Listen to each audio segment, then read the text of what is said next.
Hello and welcome to We Women Want. This is our weekly show where we celebrate women and of course we discuss issues related to women, whether it is breast cancer, whether it is work-life balance, whether it is health, diets, fats, everything is discussed on the show.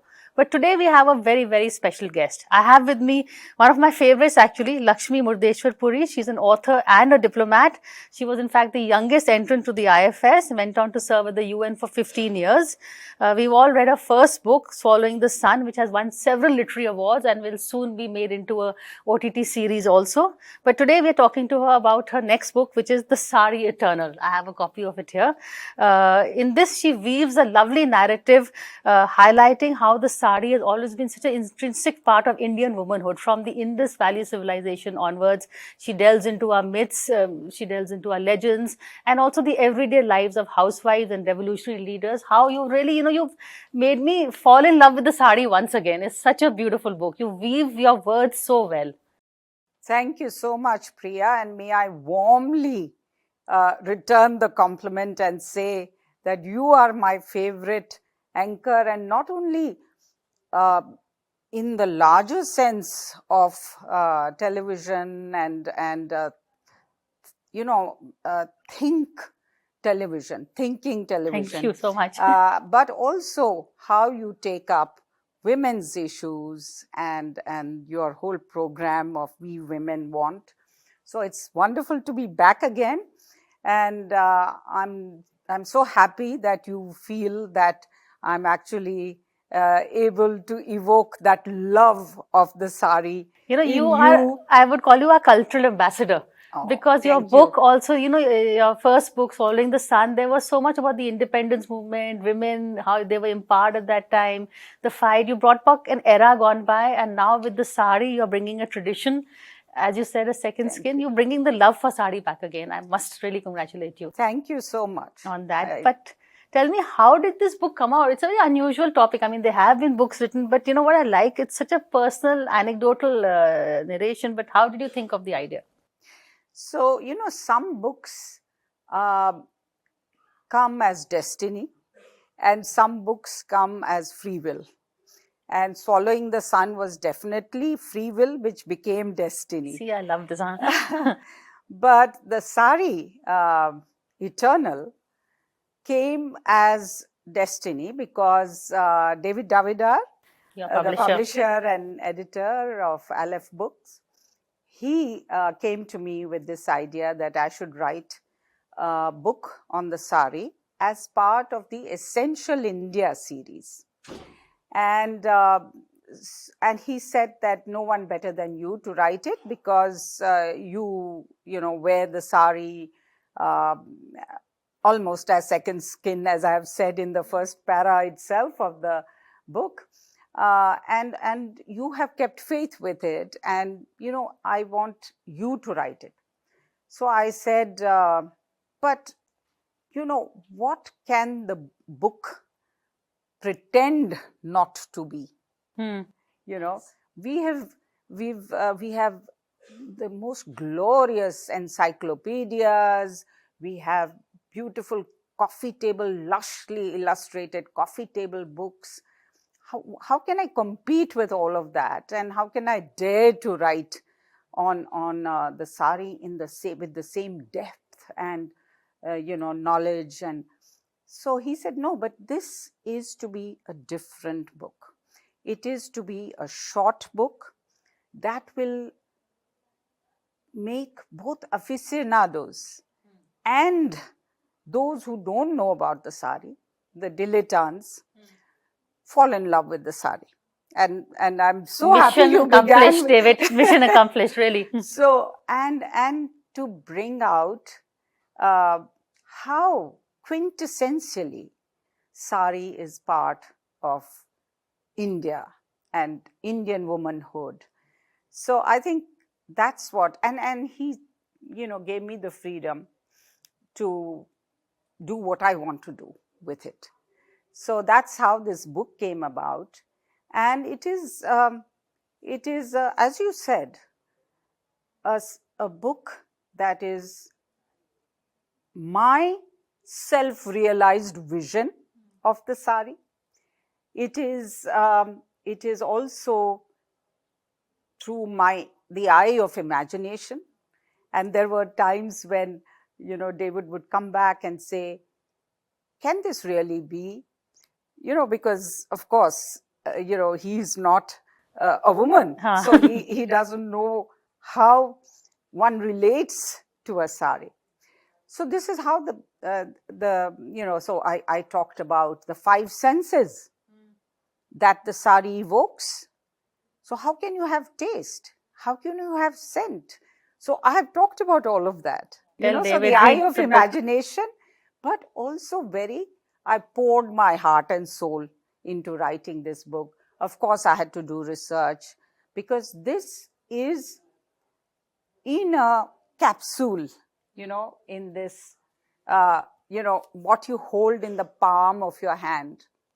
You have a capsule on all that you need to know about the sari.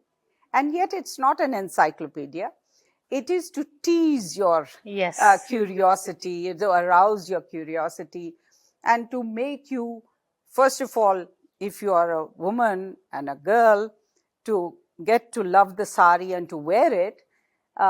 So in many ways, yes, it is a proselytizing treatise, but told in a fun way, in an engaging way, hopefully, poignant way. There are many stories. So it's the story of the sari, but it's also stories about the sari. So well said, I think. So each Yeah. of these chapters the 6 chapters are done in that way, from a very personal lens. And your last chapter is about how you want the Gen Z to wear it. And after reading this, I would say, it will make someone fall in love with the sari, those who haven't. But I want you to begin at the beginning. And if I may trouble you to just, your beginning was very poignant, and why you wrote it, it sums it up so well. Yes, If you could, why it became my destiny. yes, as you said. As I said, is this sari, the unstitched river of fabric that winds around my body, is not clothing. It's second skin for me. I live in it, and it makes me whole aesthetically and spiritually. It has grown with me and on me, traveled in time and space with me over these many decades. From the age of 3, it has stirred my imagination, given me comfort and solace, been a source of self-realization and endowed empowerment and grace. It has excited my senses, the touch, the feel, the sight, the taste, and the scent of beauty unfurled. I have held that sweet secret of joy that one shares only with oneself. It is so beautiful. You've expressed it. I think this book is actually a verse. It's not prose, it's poetry, the way you write, the way you speak. But I would like to tease the viewer a bit, and if we can just, go into each chapter just a little bit so we can, talk. I don't want to steal the book from them, but you begin with your childhood in Kathmandu and Delhi, and how your first few saris was, I think, as with all of us, stolen from your mother's wardrobe. But how that gave you a sense of authority. You played games to be authority figures. You wore it to watch the occasional adult movie. So the fun of the childhood. Tell us a bit about it. Yes. So the first chapter is very much about my love affair with the sari, which I say began at the age of 3. And my first sari was given to me by my Mausi. It was a mini Maharashtrian sari from Tulsi Bagh in Pune. And then I trace its evolution, about how my mother influenced my love of the sari, because she was herself a connoisseur, and also it was second skin to her. And then from that, how public figures, the freedom movement, public figures like Indira Gandhi, particularly 1971 war, and how she became the Durga, and how she made sari a power dressing, part of power dressing, how that influenced us. And then how in my diplomatic life, you know, I've said this, that I've been posted to so many countries, and I have visited some 76 countries, I was counting. And in all of these, I have tried to keep faith with the sari and use it as a kind of brahmastra, you know, a sartorial brahmastra. My way of power dressing, sometimes to dissimulate, you know, to disarm the other side, but also to win over, and also to, you know, convey firmness and sense of self, a civilizational self.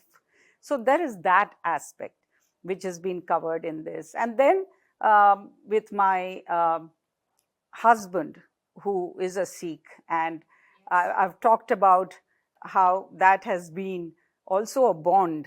The His Jugalbandi, I love that Jugalbandi, Jugalbandi yes, art. between his turban tying and my sari wearing, and how it is a salute to an act of perfection and devotion as much.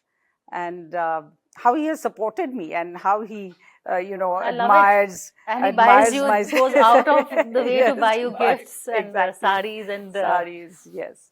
So all of that. And then the second chapter is about the bewildering variety of saris that we have, both in styles of wearing and in weaves and patterns. But before that, it traces the history of the sari, as you said, right from the Indus Valley civilization, the Vedic period, and how it has influenced culture, art, sculpture over the years, and how it is represented in all of that. And then I talk about how there is that what sari is arising from all this history, that, you know, I've really focused on this aspect. And that's what came to me as I wrote this, that when we talk about Indian civilization being one of the greatest, what do we mean? We mean that it has been, it's the perhaps one of the most not only ancient civilizations, but continuous civilizations. And when I looked at the history of the sari, first of all, it is a civilizational emblem as nothing else. You know, if you want to talk about when you're, especially, and it comes to you when you're outside, and, you know, they identify India with the sari, you know, the soft power of India, and the women of India with the sari. And the other aspect that comes to you is that it is such a civilizational gesture, draping yourself. And it is only the human species that does that. And this is a very sophisticated and every time, and a very creative act. Every time you tie a sari, it's a different act of creation. It's true, yeah. You know, it will never never looks the same. It never looks the same. Yeah. And on the same person, even if it is the same design, same pattern, same fabric, on you it will look different, it will on me. So it is an expression of both individuality and inheritance and tradition together. Wow. You know, what a marvel. So it's a very civilizational statement that we make when we wear a sari. So I explain how it is philosophy, what is the significance of the unstitched cloth, which is the connection between the turban and the sari also. Yes, that you yes, exactly. And what is the significance of that? That it was considered transcendent, it was considered sacred, you know, woven, unstitched, not pierced by the violence of a needle, you know. So that sacredness has been carried forward. So the next chapter is about the sacred and the temporal, the sacred and the mundane. So I talk about how in my cognition, as I was growing up, I was a little pujaran, and I had all these goddesses images in my puja ghar, and how I used to then look at Lakshmi, Saraswati, Parvati, and also listen to Devi Suktam and all these other religious Hindu texts, and also Rig Vedas and all, how I used to then regard the sari as the divine vastra, the divine garment, and therefore associate, when I wear them, I get, by transference, I get a bit of that divinity. So that idea I've tried to develop in this, and I've talked about how I'm going to take a quick break and come back, and then maybe try, and if I can persuade you to read a little bit more from your book about the sari and the connection with the divine. I think that chapter is one of my favorites, in fact. But after a quick break. Hello and welcome back to We Women Want. Well, today we are discussing something that is so intrinsic and so part of our lives, and yet, a lot of us have forgotten it. But thank you, Lakshmi, for bringing it back. I'm, of course, talking about the sari and a book, the Sari Eternal. In fact, in your book, you really connect us just to our past, and you talk about how the sari has unconsciously, subconsciously been the subtext of so many milestones that we have grown up with. Absolutely. So in fact, I would, if I may trouble you, to read a bit more from your book about the philosophy of the sari. Sure. So I say here, its magic lies not just in its versatility or visual elegance. The sari is above all a philosophy of dress. It resists the global trend of compartmentalized fashion. Day wear, evening wear, lounge wear, formal wear, because it is everything at once. A sari may be worn to sweep a courtyard, or to address a parliament, or the UN General Assembly. As you have done. To dance or to mourn, to cook or to lead a revolution. To me, the sari is both functional and ceremonial, intimate and public, timeless and timely. In its many avatars, the sari becomes an extension of the Indian woman, fluid, strong, adaptive, rooted, and illuminated. Wow, I did not think of that. That is so true. So that is it. And then when we were talking about the, how... goddesses. Yes, that one. I really enjoyed that chapter. So I talk about how the trinity of Lakshmi, Saraswati, and Parvati, and the concept in the context of Parvati, how Nari Shakti, but all the goddesses, of course. That sari, contrary to some impressions that have been spread, is not a garment of docility and submission and weakness. It is a garment of divine power, as much as temporal power. That's the point I make. And then I've also said how, in the envisioning of the different goddesses, even in terms of nature, the Sur Saritas, they are shown as wearing saris. And you offer saris to them as, in terms of your prayers, devotion, to them, worship, as part of your worship. Then there is trees. Even trees are seen as wearing the leaves, the sari of leaves. And then I've talked about Sur Ganga, how she descends. And so as a sari, or on a sari, if one's imagination you can. And so all of this, and the Bhu Devi, and then I go on to talk about Bharat Mata, how how the conception of Bharat Mata came about with different artists, Raja Ravi Verma, Dhurandhar and others, and how they depicted her as wearing wearing a sari.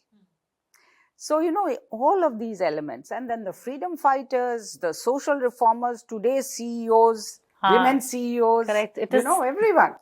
So, let me read to you in the Lakshmi Sahasranamam mantra, the 1,000 names of Sri Lakshmi that I often recite, she is hailed as the crowning jewel of the universe, Brahmand Mani Bhushanam, dazzling all in her sari.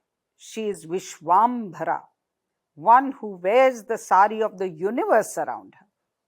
She is Digvastra too, and her sari symbolizes the universe itself and the directions to spiritual destinations.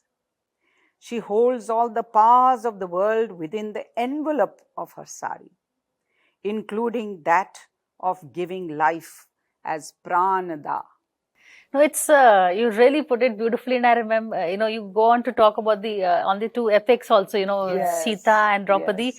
and there's a lovely line you used for when Draupadi, when she was being disrobed and she appealed to Krishna ji, and you said in the Sari vich nari hai ki nari vich sari hai ki sari hi ki nari hai ki nari hi ki sari hai.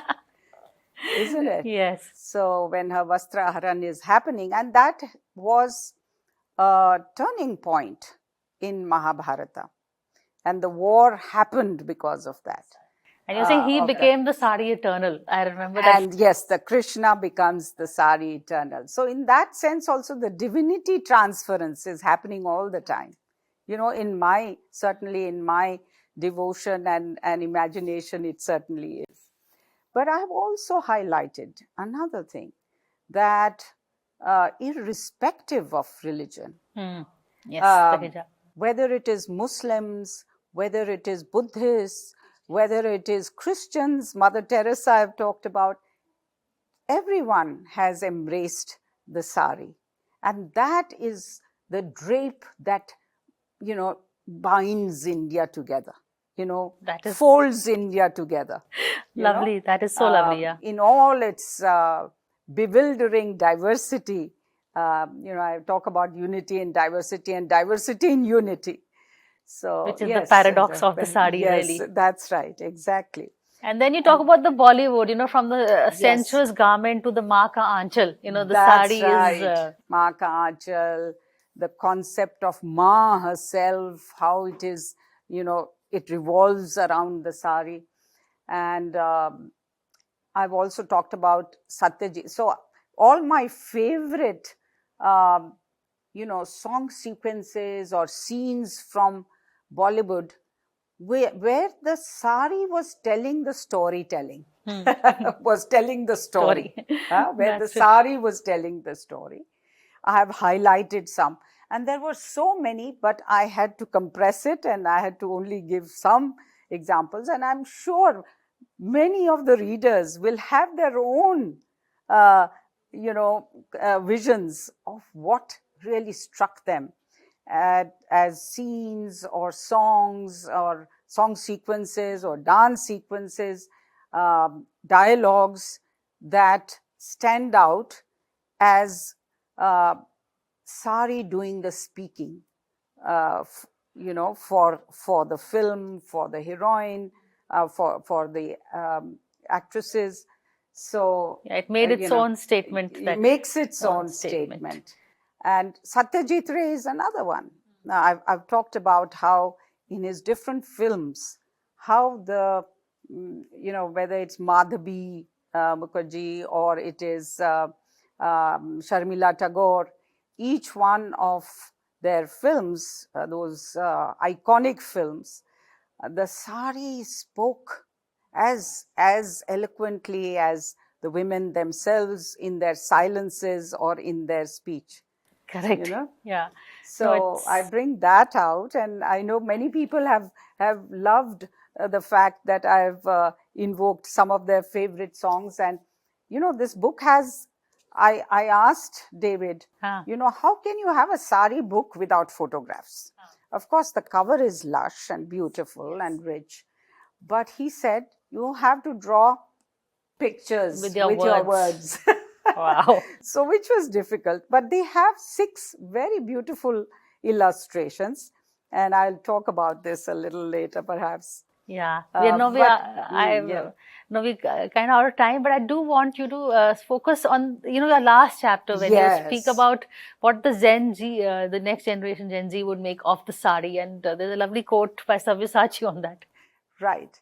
So, in fact, when we talk about the sari being eternal, it has been so far, but there are concerns. So, I did a lot of research and surveys with young Spoke to people. kids, yeah. Yes, to Gen Z. And I was concerned that in the metros, there has been a decline in young people wearing saris, young women wearing saris, and I was concerned. And I also brought out the reasons I bring out in this, and they are valid. The comfort or the convenience. If you want to run around, I cannot do it. The very act of wearing a sari, young people are daunted by, because they are so used to instant clothes Wardrobes. and Yeah. ready made, as you call it. Correct. So the whole act of wearing, they feel, oh, I don't know how to wear a sari. In our times, there used to be a system, a ritual, a rite of passage, if you will, of teaching every girl how to wear a sari. Correct. So I think we need to bring that back. The other aspect I found was, you want to look modern, westernized in a professional context sometimes. But I've also said that, in fact, it's the opposite. You make a statement of authority, even in very diverse work environments. The other aspect, people want to look younger. They think that by wearing a sari, you look older. Yes, it is. I've seen that with people of my generation, even younger people like you and others. So they feel that, they look smarter or younger if they are wearing. So I've talked about all of those hesitations that Gen Z may have.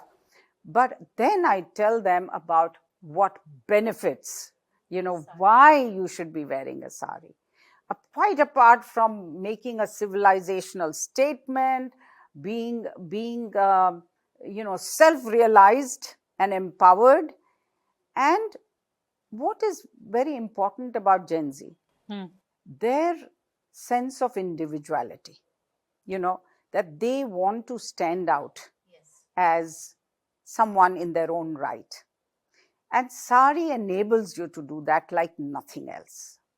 It doesn't flatten you out into the average. An assembly line of pantsuits. Exactly. As you said, it's got your own individuality. Exactly. It empowers you. Absolutely. You said it so well. So I make a strong plea to the Gen Z to embrace the sari, adapt it, be creative with it, make your own statement, but let it be both a garment of choice as much as a garment of something that you have to do as a tribute to your heritage. So it is a combination of both of that. And, I've also spoken to designers, both Indian and Western designers I've quoted, and I've seen how this has now, sari has become part of global design, as well as celebrities. I've talked about many celebrities and got their quotations as well, whether it's Sudha Reddy, Shalini Pasi, all the others who are, making waves in their own right and becoming influencers, for Gen Z. They may not belong to that, but they become influencers for Gen Z. So, and there are now, I'm also wanting to show through the book that this is not just something, a pie in the sky that I'm talking about. There are Gen Z influencers Who also? and Sari enterprises who are in the forefront of taking Sari into the future and and making it eternal, not a museum piece anymore. Well, we still have the majority of the country, majority of women of all ages, in all areas, still faithful to the sari. So that is the good news. The other good news is that young people are still, there are, young people who are recognizing not only as an expression of their individuality and a statement dressing, but they are recognizing that this can also be a very important part of the creative economy. A whole ecosystem of weavers, printers, embroiderers, the whole range of these, industries, if you will, that go into the sari ecosystem. So it can generate employment, and it can also be sustainable. It can be about social justice. So they are contributing to also keeping alive our art and craft, which should not be lost. So it's all about that. And I'm very much calling upon them. It's, as I say, it's a conversation, this book, a conversation with the sari. And it's a love letter to the sari. I was going to say that, yes. and it's a meditation on the sari, but it's also very much an appeal to Gen Z to adopt this mantra of the sari. No, that is so well said. And as I said, you really are a cultural ambassador in that sense, in terms of our tradition, in terms of our past, and, looking to the future. For that, we thank you. And thank you so much for this book. Thank you. And wish you all the best. Thank you. It was lovely to be in conversation with you. Thank you. For more such videos, subscribe to the Newsx YouTube channel, hit the bell icon.